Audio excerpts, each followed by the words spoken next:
Today, I'm going to show you how to make viral YouTube shorts without editing. Let's dive into it. And the website we're going to be using to do this is the AI program called Opus Clip.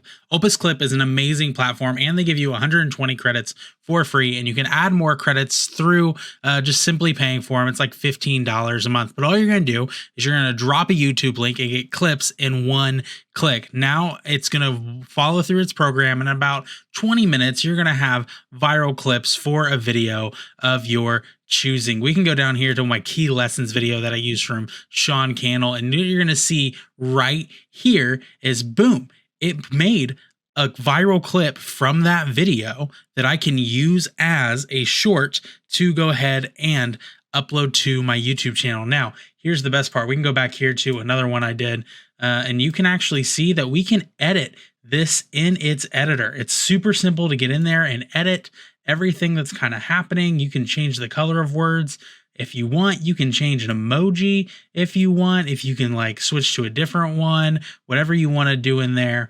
All of that happens super simple and easy. And what's even cooler is when you are like trying to pick from the clips that you want to upload for virality reasons, it gives you why the AI thinks it's going to be viral. So for this clip, it says the video has a thought-provoking hook that sets the tone for the speaker's relatable personal experience. The coherence is seamless as the speaker offers valuable advice on personal growth and pursuing passions. 1, thank you, AI, seeing how great I am. 2, that's a joke, by the way.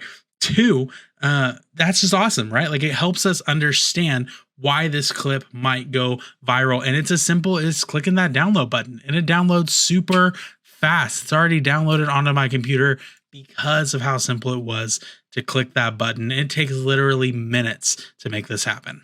Now, of course, I'm a video editor, so I'm going to advocate that you can edit your own shorts and your own reels as much as you want. And I really think that there's something special that happens when you as an editor go to do it. But if you're just a creator and you just want to get your shorts created as fast as possible by using already pre-existing clips, then a tool like Opus Pro is best for you. Hey, if you enjoyed learning in this video, do me a favor and click right here so that you can keep learning.